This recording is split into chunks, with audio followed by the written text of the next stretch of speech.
to the Goody Room, your one-stop shop for everything movies, TV, and more. We know you want the goodies.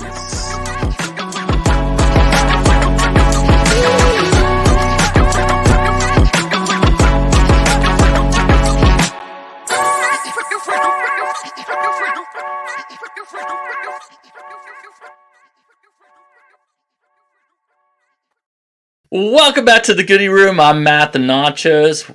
With me always is my Richard Lewis, to my Larry David, Frankie Rock. How we doing today, Frank? We're doing great. How about you? What are you up to? You doing all right? Can't complain. The weather is a little wily, a little weird. It's a little fast and furious out here in Ohio. We just got done with a tornado watch and a big storm. We had to have dinner in the basement, which was, whatever. Yeah, I can hear the wind actually right outside my window. So, it's coming this way. But, hey, we're back.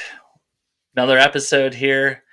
Another full list. Another, a lot of streamer botch options we have today that we're going to discuss.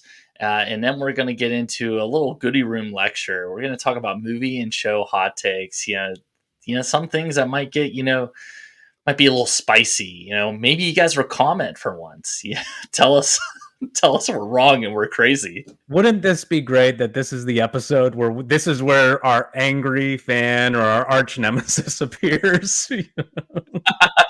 Yeah, or one of our unspoken sponsors. That's right. We don't really have any, but we did get some offers the last time we were with some people.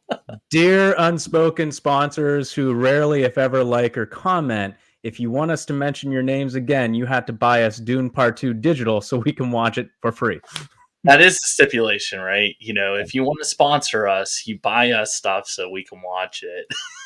And we're cheap dates. Like we don't need anything fancy. Yeah, like what's Dune 2 cost? $30 to own. And you know what? Worth it. It is written. Yeah. And you own it for a lifetime.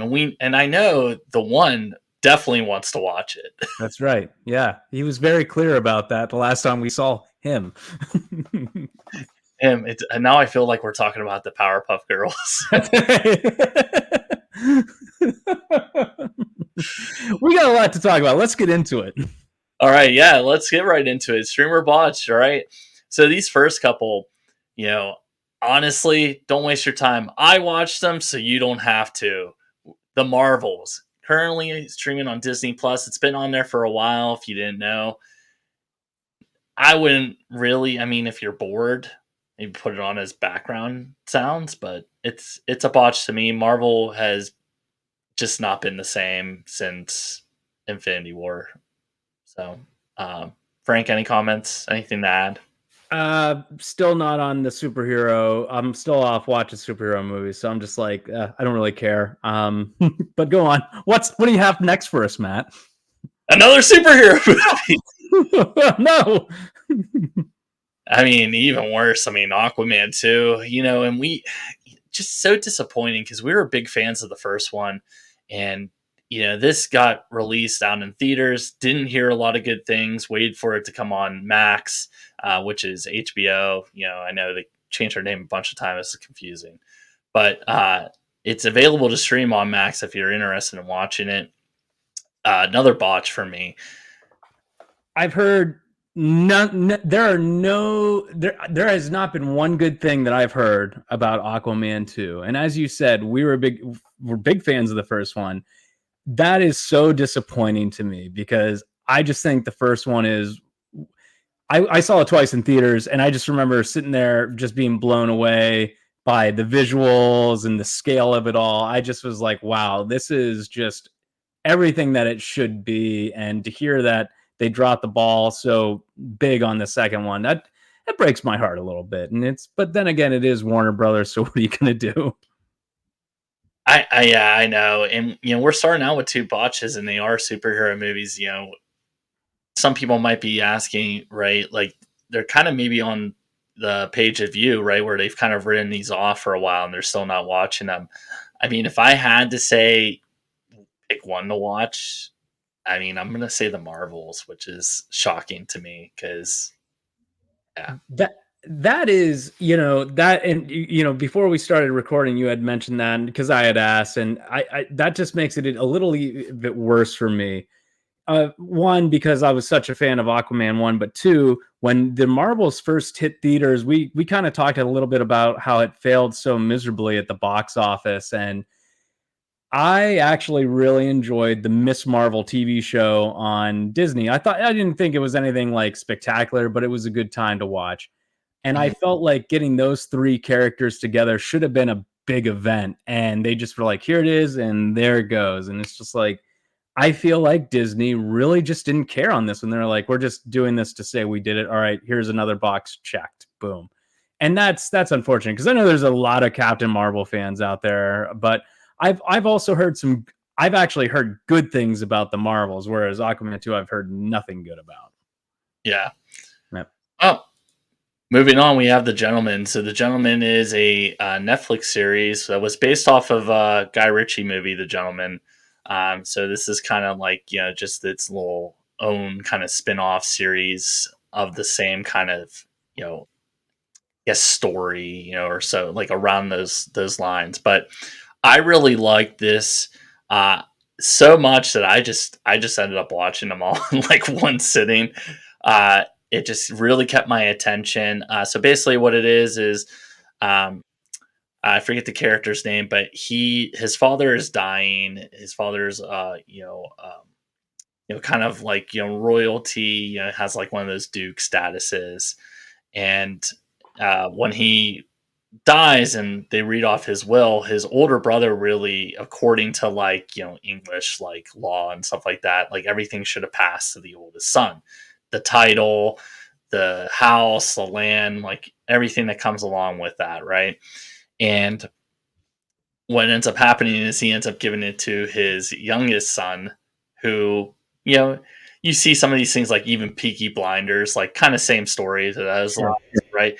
Just more qualified, more polished to run things, right? He's ready to go out of the gate, whereas the other one would probably need a mentor. Well, and you find out the other one was really counting the older brother who was going to inherit was counting on it because he has gambling problems and huge amounts of gambling debt. And the younger brother finds this out after he, basically inherits all this, as well as some of the other family secrets.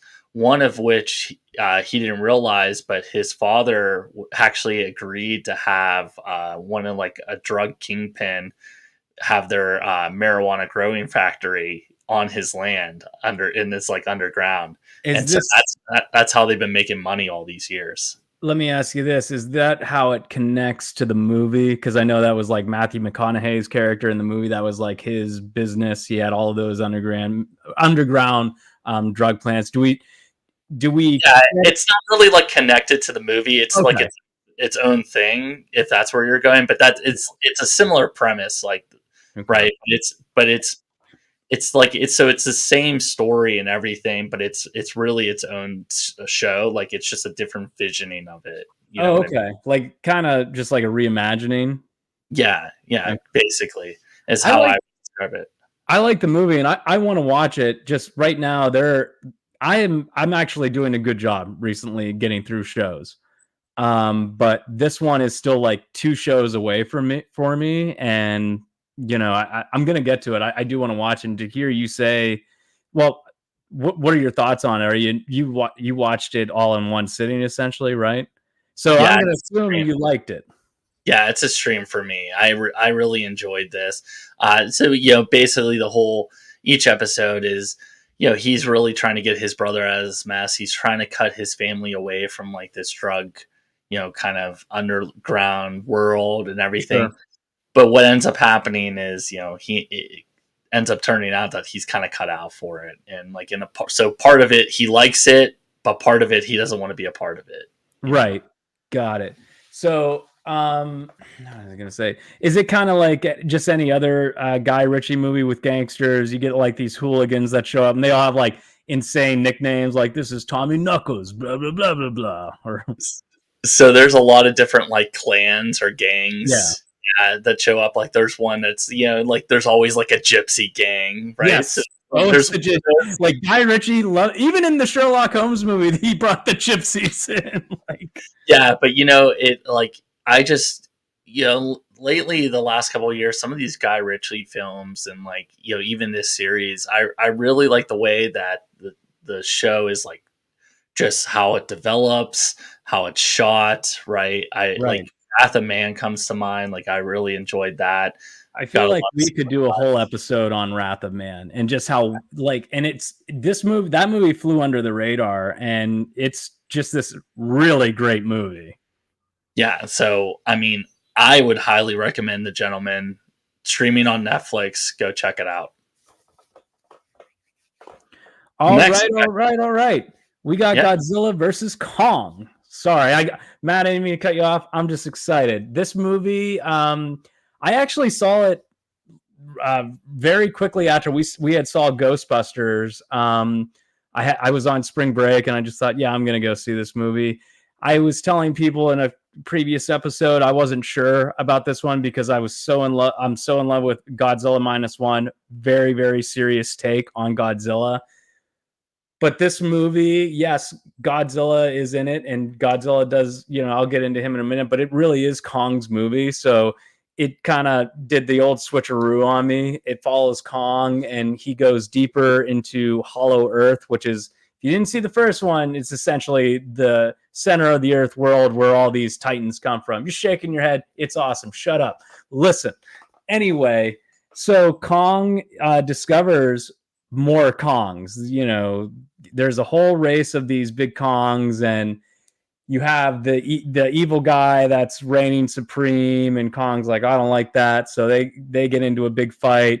Godzilla then gets thrown into the mix, but it was really funny to me. They do this whole narration as Kong is meeting what is the evil Kong, and like the other, I don't want to spoil it, but the thing that Godzilla fights, and they're explaining all of it, but the animation and the CGI and just the way it's shot is done so well. Like, we don't need this narration. Like, we can clearly see like these monkeys don't like each other, But this movie, I enjoyed it. Is it like a great movie? No. I thought the first one was better, but this one had a lot of fun moments. Like, did you ever watch King of the Hill, Matt?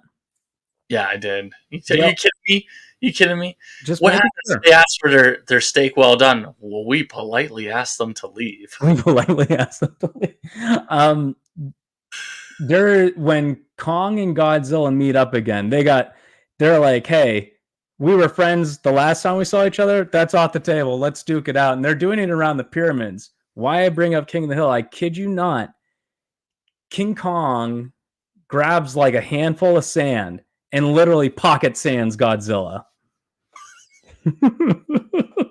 Just as like, I'm just sitting in the theater. I was like, did that just happen? Listen, I'm not a fan of these Godzilla movie. Kong I know movies. you're not. You're not. I know. This is more worn out than the Fast and the Furious series. I honestly would disagree because I saw Fast 10 and so did you. And this, the Godzilla Kong, the New Empire, is like Citizen Kane compared to Fast 10. Citizen Kane, oh, wow. Yes. Yeah, I'm not kidding you. There was no pocket sand in Fast 10, all right? But you brought up like Godzilla -1 and something I didn't know, and I know we've been talking about it too and kind of read into it. And where is Godzilla -1? Like, that's something I've been waiting to watch as well too. But apparently there's two studios that have rights to like Godzilla movies, and they don't want to interfere with each other's theatrical release. Right. So, I was just reading too that Godzilla -1 is coming to streaming, but if you actually click on it, which I know a lot of you guys didn't do, you just read the titles. I clicked because I knew it was fake news. It's coming to streaming, Godzilla -1, but only in Japan on Amazon Prime. So Right. no official US release date. But you're talking about like Kongs fighting each other. What happened to like Planet of the Apes? Apes stand together, right? That's Apes strong. different. We'll get to Planet of the Apes in a future episode when we review the new movie. We're talking So about Godzilla versus Kong here. that doesn't apply to Kong. Like he No, doesn't want to stand together with his brothers. listen, I don't want to ruin the movie for everybody. Like, you know how you like to spoil. Like, I feel like I've watched The Gentleman now. I'm not going to tell you what happens in Godzilla. You have watched The Gentleman, though. You saw the movie. I saw the movie, but like I haven't watched a TV show. There were no dukes and like, oh, my younger brother got picked over me.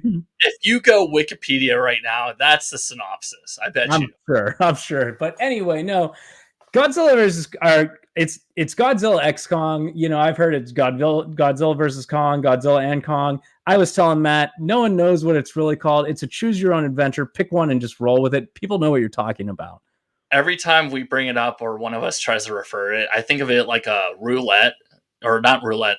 What is it? Slots, right? Oh, yeah. It's like it's ticking down and like you just get a different combination every time.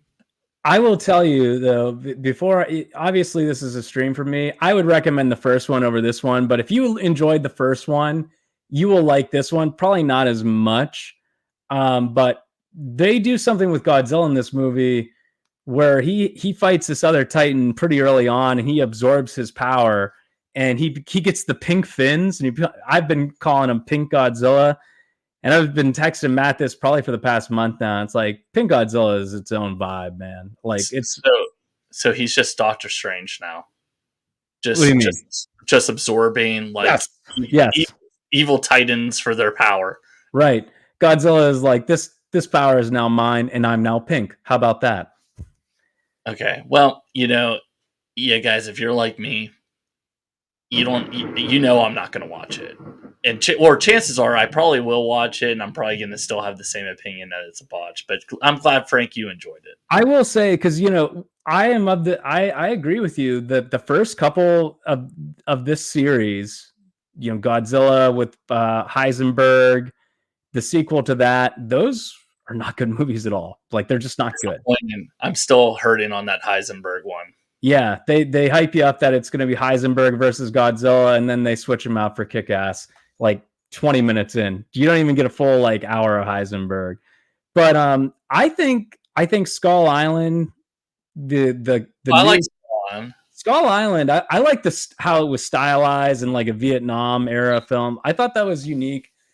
I didn't think, if I had to pick between that one and the one with Jack Black in it that came out in 2005, I will watch the 2005 one any day of the week over it. But I thought that was good. I thought, and then I think they really took off for me, or what made it just fun was when they started fighting each other, Godzilla and Kong. I would rather them do a Godzilla Kong 3 versus any of them doing their own separate adventure. If they go separate, I'm going to be like, I'm good. All right. Good to know. And our final streamer botch is the new season of Curb Your Enthusiasm. So this is Larry David's final season. A little disappointing because it's such a great show, but what is it? 13 seasons or 12 seasons, something like that. Every good thing has to come to an end eventually, unfortunately. Yeah, just like not the best season. Not my favorite by any stretch, no. But still pretty good though.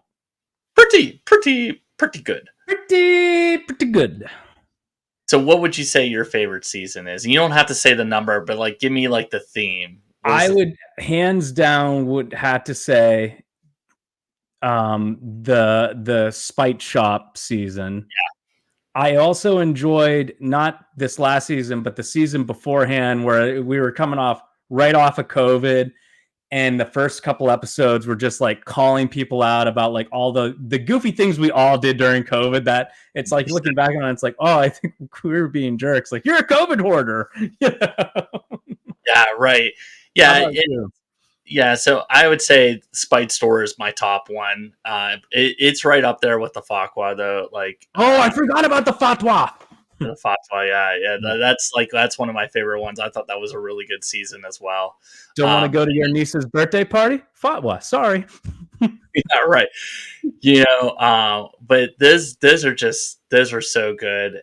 But like this last season, what was like the ongoing joke was that he gave water to a voter standing in line in Georgia, which was like against the law. Right. And meanwhile, it's like 100 degrees out, and this poor lady's like sweating. He's like, "Here, have some water." Like he actually does a good thing for once, you know. Right. And, it has its moments just like any other Curb Your Enthusiasm season. Like, even when I rewatch it, some of the earlier seasons are like hit or miss. And it really wasn't until like, I would say like around 9, 10, 11 did they really start to kind of get a little bit better. That's when the Fatwa and Spite Store, Right. like this season started to happen.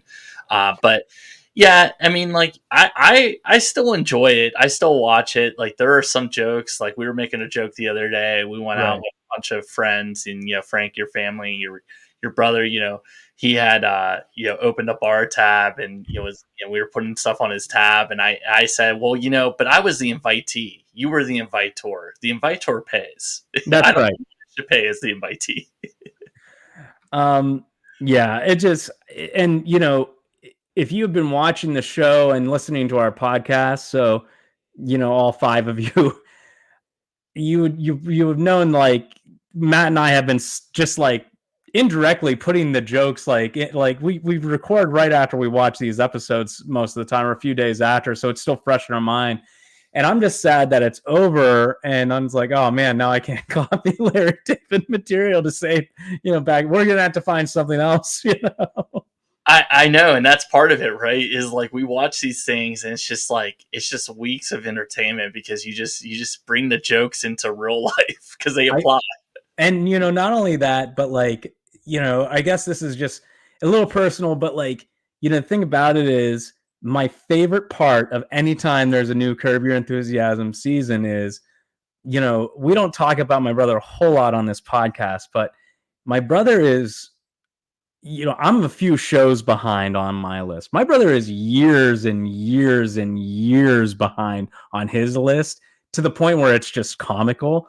So a lot of times we'll be in our group chat and we'll be talking, and like either I'll start or Matt will start, and Matt and I, the other one, he immediately knows where it's going, so we'll just start saying the jokes back and forth and putting my brother into these situations, and he's just like has no idea. But meanwhile, Matt and I are just laughing our butts off, just cracking up. I'm gonna miss that. I know, yeah. It really the characters and just the show and the jokes, like it's so relatable. And obviously Larry David, right, one of the creators of Seinfeld. If you're a Seinfeld fan, so if you've never watched Curb Your Enthusiasm, a lot of the same type of humor, right? If you were a huge Seinfeld fan, this is a show for you. It's Right. totally a stream for me, regardless of season. Honestly, Yeah, I said this wasn't my favorite season, and I don't want people to think like, oh, he didn't like it. No, I liked it a lot. It's just that when what is it, 13 seasons, you run for that long, you're bound to compare to, seasons like this. And obviously some are going to be better than others. It just happens. yeah, like some of the jokes are just better in other seasons, and it's hard to keep running like that, right? And there were funny moments in this season, like we still joke about them, but Right. it's just is it the best season of his? No. No. I watched, it was like 60 Minutes or something, where they interviewed Larry David and they asked him why he wanted to stop, and he said he's like 75 years old, and he goes, "You've been listening to me talk the last couple minutes. That's not how Larry is in the show, because he's an extreme exaggeration of himself." And then he immediately goes into Larry from the show, and you can just see the difference. He flat out just says, "I'm tired. I can't do this anymore. Like I just want to relax." And hey, you've had a wonderful career. You've given us 13 hysterical seasons. Like, you go ahead. You enjoy your retirement, my dude. Thank you. Yep. Yep, I agree. So stream, like I said, for both of us, regardless of season, and I think you're missing out if this is something you haven't watched. Right. And don't be alarmed. It's been on that long that the earlier seasons are in like the old school like square. They weren't formatted for today's TVs. Right, that's how old this show is. I think what started in 99 or 2000. I don't know. Yeah, it's old though. Like, so like that just goes to show you just how long of a run it's been too. Like, Right. regardless, you hear the number, but like some people, you might not resonate with that, even though that's a long like show run, right? But just the fact that the formatting changed over the course of the series is, I think, something to call out. Let me just throw it to you this way too. I started watching the show with my dad when I was in high school. Okay, so it's been on that long, and we're coming up. I think I'm coming up on 20 years out of high school almost. So yeah, there's that. Yeah, really poor parenting on his part for letting you watch it. No, this is the bond we have. Ugh. Well, we want to get into our next piece here, which was we had Goody Room lectures on the docket today, and something we want to talk about is movie show hot takes. So Frank and I, we kind of talk about this all the time. Wanting to kind of put this out here in the world, right? There are just things that we don't understand why other people just there's such a praise about them. Right. Yeah, there are movies, whether it be movies or TV shows or whatever. People are just so like excited, and Frank, you have to watch it. It's gonna change your life, blow your minds. I watch it, and I'm just like, oh my gosh, I could have rewatched, something that I love instead than wasting my time with this. Yeah, I think where I'd like to start with this is, when we were in college, right? I think The Graduate was available to stream. Oh, And it's one of those like, classic, called classic movies. Everyone always talks about, oh, you got to watch The Graduate. It's so good. right. I couldn't wait for the thing to end. And as Matt said, like we were, this was like back when Netflix first started streaming things. So there was a lot of like old school material just to kind of fill in the blanks on it. And one of them was The Graduate. And Matt and I both love watching movies. We both said, I've always heard great things. Let's watch it. And we watched it together, and just, you know, I can only hear, I didn't know this before watching the movie, but I guess I can only hear so much Simon and Garfunkel. Like there's the whole movie, like every other scene, you just hear Simon and Garfunkel playing. And I've seen different movies from that era starring Dustin Hoffman, and they're just like, why is The Graduate getting so much praise, but not those movies? It's like, that just doesn't make sense to me. So yeah. What do you think, if you remember, Matt, was the thing that you just were like, meh about on it? I thought it was really slow paced. Like, I thought it could have been a way shorter movie. I remember it being really long, really boring. And maybe it's due to the age, right? But there are old movies that I watched that I still love, today, and I rewatch all the time. But Right. this is just like, I mean, like we always talk about it, right? Oh, so no action, right? Right. Not enough action for Not you. action for you, right? Yeah.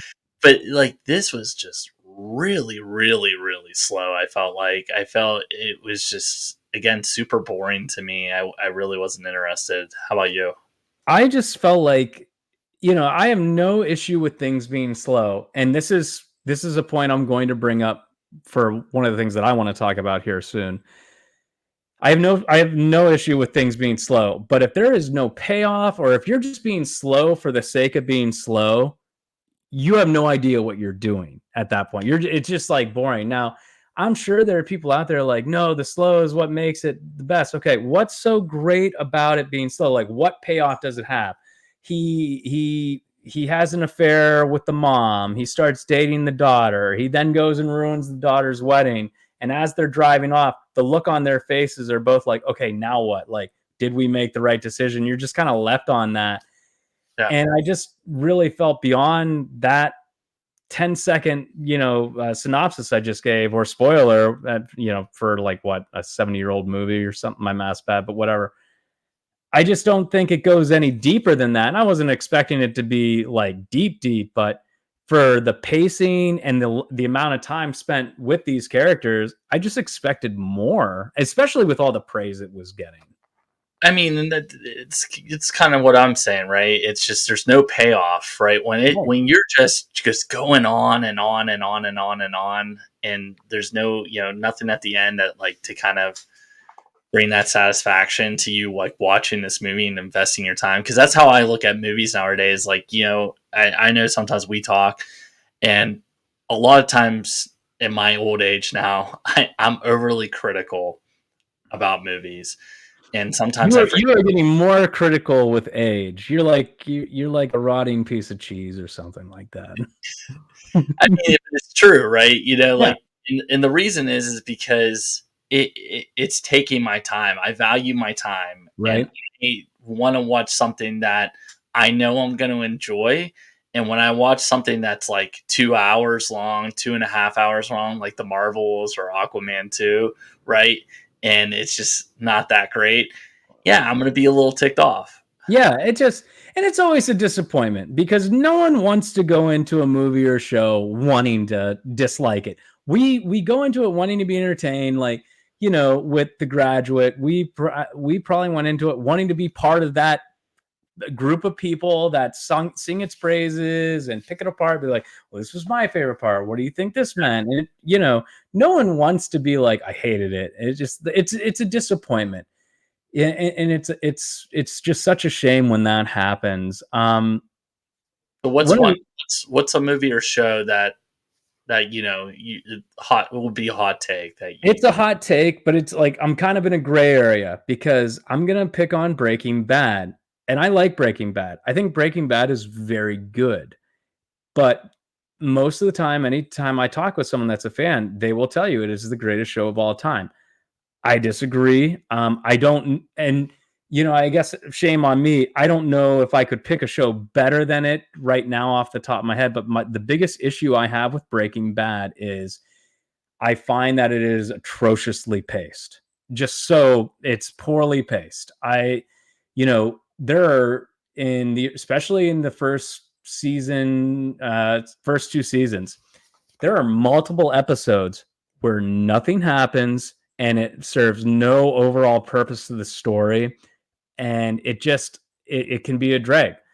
But they do make up for it when it picks up, and typically there is good payoff. But it's just like we had to go through a lot of those filler episodes. I feel like there's a lot of filler, kind of like how Dragon Ball Z has a lot of filler episodes that could be removed. yeah.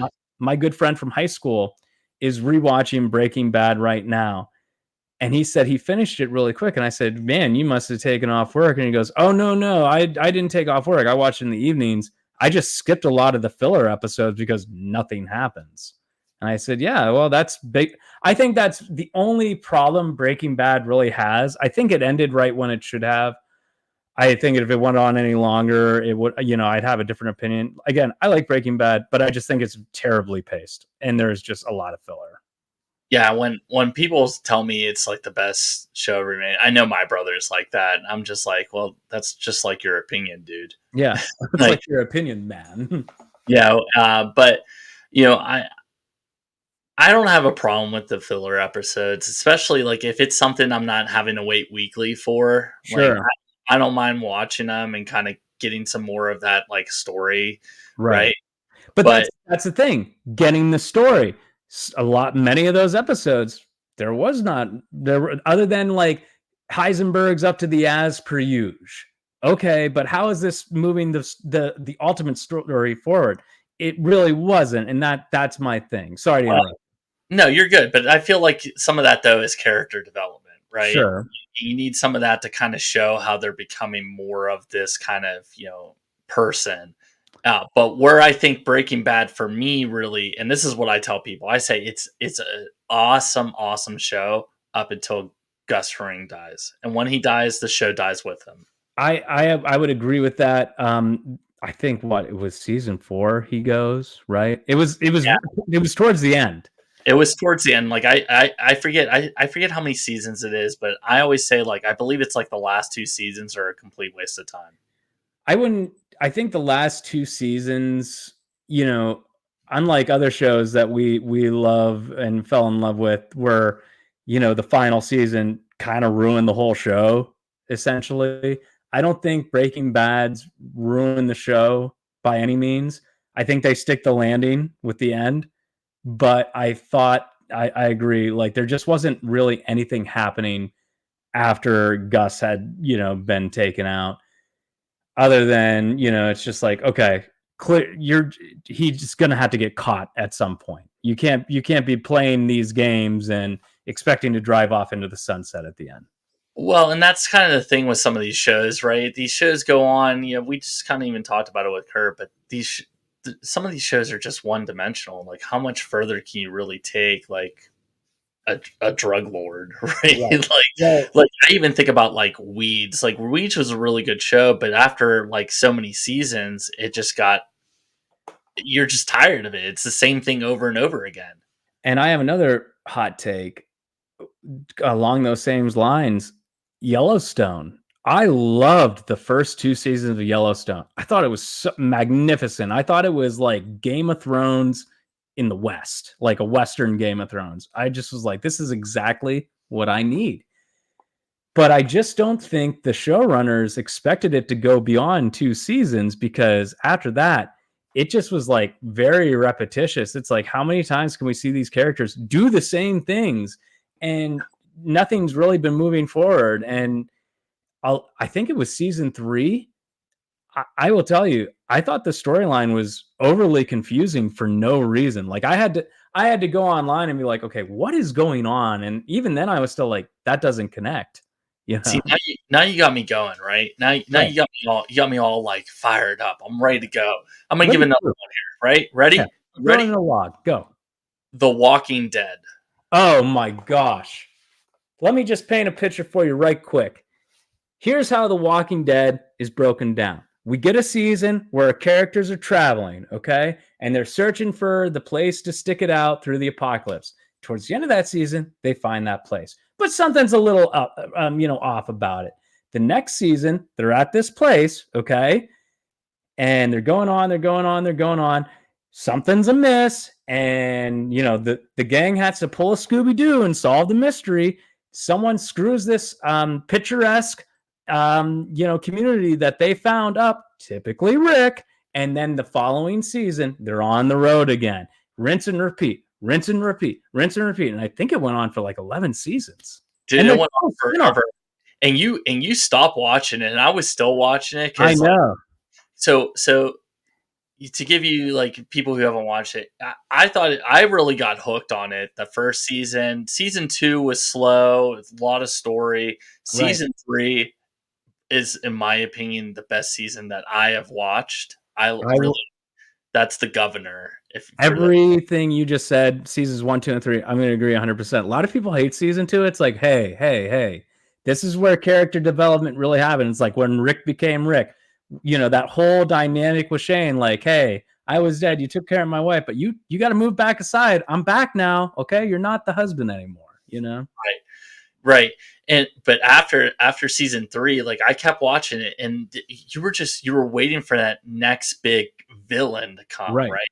And it was just story after story after story after story, and then finally, I think it was like 2 or 3 seasons after season 3, Negan was the next character, right? And he Right. finally popped up, but he only popped up at the season finale, like right at the end, I think. Yeah, It's, I remember it was a big thing because he apparently had killed one of the core characters, but you didn't get to see who it was until the next season, which I don't think that's a bad way to end a season. I honestly think that's kind of brilliant to keep your viewers invested, but it just went on too long. And I remember when I made it like 2 episodes into season 4, and I was just like, I just can't. This isn't going to hit the marks of the governor, or they're traveling again. It's just like, come on, like there's got to be something else for them to do. I think season 1 was great. Like I love season 1, and I just wished, like, I don't know, they got more into I'm sure eventually they did hit on this, but like how this happened, why this happened. yeah, and it just it was kind of just one of those things for me, like because you had stopped watching it, and it was almost like it's almost like a drug. Like you just couldn't stop, Right. right? And then they started Well, doing it's this. routine. You get into your routine. Right. They get into spin-offs and like they did this thing too where like half of the episodes came out like in the fall kind of time, right? And then they waited until like February, like around Valentine's Day to release like the other like half of the season or whatever it was. So like there was this like it was a really great marketing plan. It was just this big anticipation, right? And but like once I stopped, I was so relieved. Like I Right. just Yeah. stopped watching it. I was like, oh, thank God. I remember it, this was years after I had had stopped watching, and my boss at the time, he's no longer at the school I work at, but he was telling me he still watched it, and I asked him, I said, "What is really going on in this show? Like, what is going on?" And he was like, "Well, they got the," and he basically is like, "They're trying to get into this community, and they don't. There's something amiss, and the zombies are there, and I think Rick's gonna screw this up." And I said, "Oh, so nothing has changed. It's still the same show." Well, before Rick screwed it up, his wife screwed it up, right? And then, but that was the thing too, is they were killing off these like main core characters every season. And Yeah. then they just stopped and I was like, "Oh, they really lost it here." And it wasn't until Negan that they killed off another core character. Right. And I don't wish any character dead really, unless your name is Joffrey Baratheon. Oh my god. Uh, I But celebrated that death. we all did. They're like the world sang that night. It was a beautiful thing.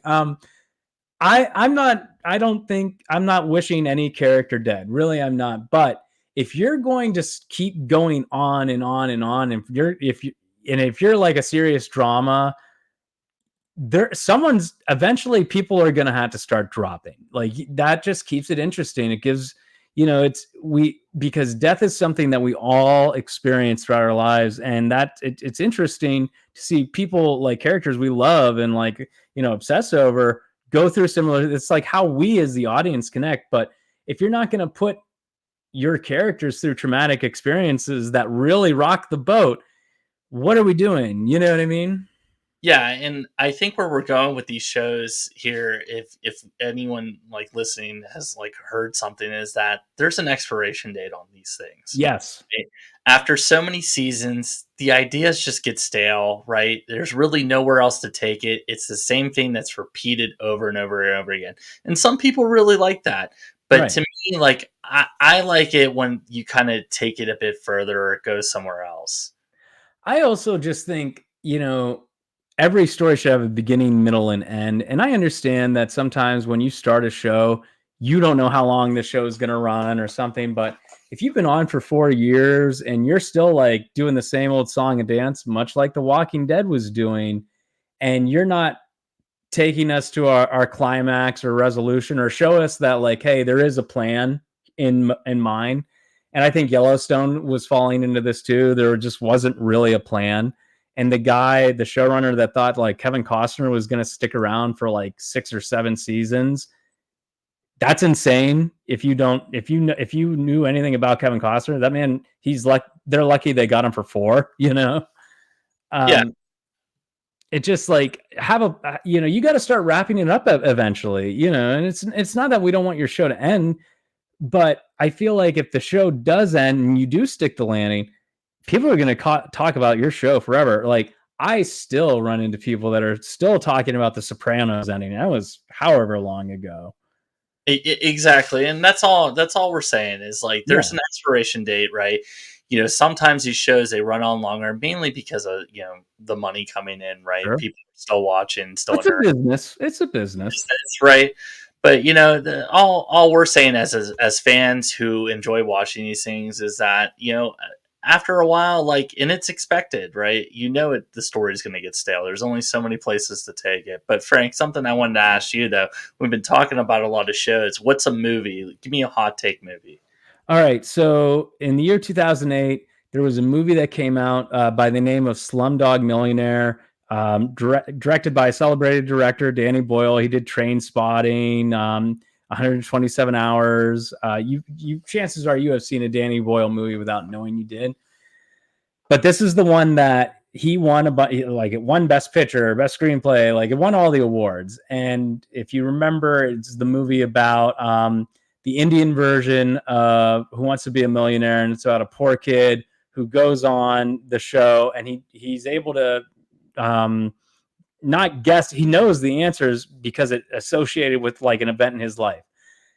Everybody seems to be like loving this movie. I remember when it was all anybody could talk about. I watched it. I think it's Danny Boyle's worst movie. The editing is just chaotic and so like close up. I really feel like there's not a sense of place. I also feel like the story itself on paper is phenomenal, but the way that he executes it is just, it doesn't do anything for me. And I feel like I should be feeling all the emotions with it. But it just like, I'm just kind of sitting there like, oh, I guess that's it. But it's funny because people don't talk about this movie anymore. So was it really, at the time I was a pariah because I didn't like it, but I think people, caught on, Yeah, I remember seeing bits and pieces about it. I never really watched it, but I really wanted to bring up is, anytime I talk about Quentin Tarantino films, right? In my personal opinion, Django Unchained is his masterpiece, right? But everyone will say it's Pulp Fiction, and I've tried to watch it so many times, like, and I've watched it, but I'm just like, I just don't see the fascination with it. People have told me that Jackie Brown is better too. I've seen Jackie Brown, same thing. I mean, like if I had to rank like his top movies, it's the Kill Bill series and Django Unchained. Like, right. to me, they're just better films. Like, I think I agree with you. I think Kill Bill, I think Django Unchained undoubtedly is probably his best movie, hands down. Yeah, and if it wasn't, he wouldn't have tried to repeat it. Right, he tried to do the same movie over again with the Hateful Eight because he knew it was that good. Honestly, though, I really like the Hateful Eight. I think it's great. I'm still waiting. I need to find time to watch like the extended edition that's been on Netflix. But it's been on my list like for years. But I just know like if I watch, that's going to be a massive investment. That's what we talked about earlier, right? Right. Time commitment, especially if it's something that I've already seen, and it's not like it's the Zack Snyder Justice League cut where it's a completely different movie. It's going to be the same movie just with added parts to it, right? But yeah.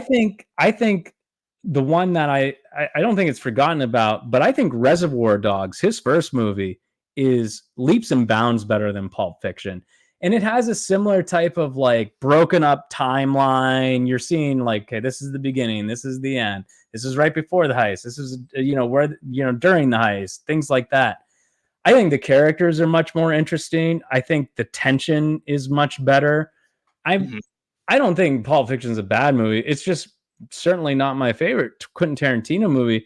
I just think it's, and maybe it's the point, cartoonish. It's a little too cartoonish for me.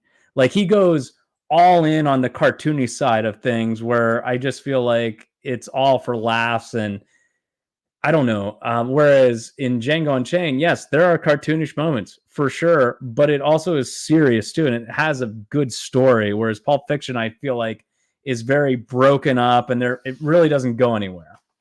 And I think that's also, I gotta just emphasize, like, we're not saying that these are really, really bad films. We just don't understand what such the hype is. We don't think they're really deserving of the praise that some of these things are getting. Right. Specifically, like in the case of Quentin Tarantino, where he has better movies, like just more successful. And I'm not saying, well, the money and the critics, everything, but it's just like you watch Pulp Fiction and then you do like Django Unchained or Kill Bill Volume 1. One's the better movie and it's not Pulp Fiction. It just isn't. It just, I don't know. It doesn't hit for me the way that the others do. Yeah. Any others you got in our final moments here? Honestly, no. And I feel like this was, the TV show was we got to revisit this again in the future and be like, because I have more that I could talk about. They're just not coming to mind right now. Well, what I want to do is for the people that are listening, I would really challenge you to drop a comment, tell us your hot take movie, and we'll talk about it on a future episode. Yes. Yes. Also, if our nemesis is out there, who are you? You know, feel free to drop some. Hey, we need a bad guy on this show. Okay, we need to be like, what was it on Endgame? It was like New Master 69 or something like that. They kept talking about Yeah. Oh, the kid's back again. that kid on the internet called me a dickhead again. Oh man. Well, hey, good talk, good discussion. Hopefully you guys liked it. Like I said, drop a comment, tell us your hot take movie or show, and we'll bring it up on a future episode. Also, if there's anything that you're watching that you think we should watch or bring up, drop it in the comments as well. Maybe you might see it on the future streamer Botch. But that's going to do it for us here today. Again, hope you guys enjoyed the episode. Thanks for listening, and we'll catch you next time. Same streaming platform, same streaming network.